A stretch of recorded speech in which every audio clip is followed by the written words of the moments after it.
Hello, welcome to the tutorial of how to use the London budget tracker that comes with the London spending guide. If you already have the London spending guide, thank you so much for your purchase. You're going to love this. Or if you're watching this on my YouTube channel and you haven't gotten it yet, you get a little behind the scenes of how this all works if you were to buy it. Right, let's hop into it. The whole thing is pretty self-explanatory, but I'm just going to walk you through everything so you can see how it goes. We'll start with the first tab, Total Budget and Trip Savings Plan.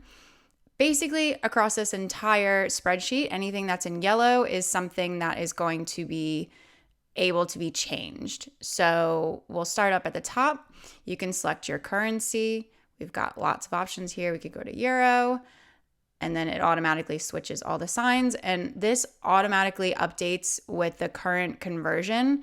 So between pound and whatever your currency is. So the numbers update every 20 minutes. It's pretty cool. You might go into the spreadsheet one day and your numbers might be slightly different than yesterday, and that's because the conversion updates, just like how currency conversion changes every few minutes. Okay, let's switch back to dollars for now. Again, anything that's in yellow is numbers that you're going to input. So if you know how much you want to spend in total, that's where you're going to put that here. And then how many days you're going to be in London. This total should be everything, including flights, anything that's a one-off purchase, your hotels, literally everything. And then this will be how many days that you plan to spend in London. So you get an approximation of how much you're going to spend each day. Then step 2, you'll want to say how much you have saved for your trip so far. This is optional, this part, of course, but it's up to you. But if you want to figure out how much more you need to save, then we'll do that for you. And then how many paychecks or pay periods you have before you want to go on your trip and how much you need to save per paycheck. And finally, don't forget this one at the bottom. It's really important. It's how many people are traveling in your group. This is going to be the total. So let's change this to say 4. There's going to be a lot of calculations made off of that number. So we make sure that we're calculating for your total group and not just for you. Okay. Budget breakdown. This is all of your one-off purchases like flights, your transfers, if you need to get a visa, your travel insurance, and basically all of this is going to be purchased before you travel or maybe when you arrive if you book a hotel that you pay for on arrival. So again, all the yellow boxes are the things that you're going to be filling out, and this budget section is what you think that you're going to be spending. So at the start, if you think your flights will cost $800 in totals for everybody, that's what you'll put in here. If you don't need a visa, you can leave that as 0, and then you'll get a total down here. Actually spent is what we're going to log in the next tab, so don't worry about this. And then you can see the remaining in your budget, what you budgeted versus what you actually spent over here. If any of these numbers go into the negatives, it'll turn red. This total budget number is what we have gotten from back here. So $5,000, approximately the same, $5,000 here. So this is in pounds because anything that you're going to buy while you're in London is going to be in pounds. So we've converted that for you. Your one-off costs are everything up here in the actually spent category here. So it's not going to be your budgeted, it's what you've actually spent. And then here is what you have left over to actually spend when you're on the ground in London. And again, we have all the conversions over here if you need them. And this automatically updates with what percentage of your budget is going on each of the categories. So tab number 3, this is your record for your one-off spending. So this is where you're going to record how much your flights and transfers were, how much your accommodation cost, any pre-trip purchases that you've made. So like, for example, if you needed to get a new suitcase, you could add that here and you can write what each thing was.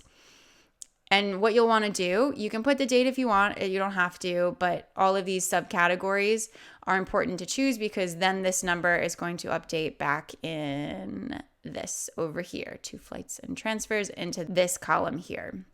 And yeah, that's pretty self-explanatory. I think you need to obviously fill out most of this. So we've left this not to be yellow, but if you have any problems or confusion, you can also look at the instructions over on this side. Okay, next is the budget breakdown of what you're going to spend every day when you're on the ground in London. So this number automatically calculates so you can see how much money you have left after your one-off costs for on-the-ground purchases. And then this budget number here is going to calculate based on the numbers that you put into the yellow boxes here.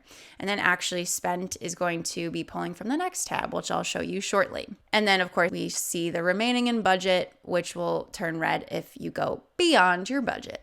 Okay, so this pretty easy. We've broken down each category and you get to decide how much you want to spend per person per day on average. So what this does is it automatically calculates to your daily total. So it's 40 pounds because there's 4 people in the group. And then trip total is 40 pounds per day for 3 days of the trip. And that calculates into this column. So you can just fill that out for the rest of the categories here. And then the actually spent categories, all these numbers will automatically update again from the next tab where you're going to be logging all of your expenses while you're on the ground in London. And again, if you need some help, there's some instructions over here. So tab number 5 is where you're going to record everything that you're spending when you're actually here in London. So if you want, you can fill out your date. You select which category each expense came from, and then also which subcategory. And these all align with back here. These are the categories, food and drink, and then breakfast is the subcategory. These are all drop-down menus, so you don't have to remember them all. And then you put these numbers in pounds because that's what you're going to be paying when you're in London, obviously. And then you can put some notes to yourself as to what you actually spent money on. And this will be the total cost. So if there's 4 of you and you went out to breakfast, whatever the cost of breakfast was for everybody. And then as you're filling this out, these numbers will add up for the actually spent category, and you can keep track each day to see how much you have remaining in your budget. Finally, we have this fancy dashboard. So this just keeps track of what you budgeted versus what you've actually spent, and if there's a big difference. You can also see the total you've spent, which is over here. This is for on the ground, and what your top 5 categories are and what your top 5 subcategories are. So you can keep that in mind. And lots more calculations down here. It gives you a really good bird's eye view of how much you've spent versus how much you've budgeted for, and if you are going way off your budget or if you still have a lot of money left. So for example, if your one-off costs are, if you still have £1,000 left in your one-off costs, once you get to London, that means you actually have £1,000 extra, if you want to look at it this way, to spend when you're on the ground. So maybe you can go back into your budget breakdown and adjust this and say like, oh, actually we can spend £25 per person for dinner instead of 20 or something like that.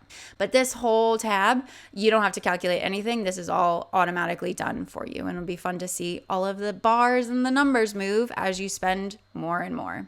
And that's basically it. Oh, the one other thing I'll cover too is just when you get this link, when you buy the spending guide, you obviously can't edit this. This is our copy, but all you have to do is make a copy for your own Google Drive. So you just go up to File here and you click Make a Copy and save it to your own Google Drive under whatever name that you want. And then you have it and you can update it as much as you please. And this version, we actually did a little update after we released the spending guide because we had a couple of pieces of feedback to make this better, and we ended up doing that. So hope that you like the updates, and thank you so much. If you don't already have the London spending guide, there's a link in the description box of this video that will take you to the sales page so you can buy it. I think you will absolutely love it. Thank you so much. Enjoy.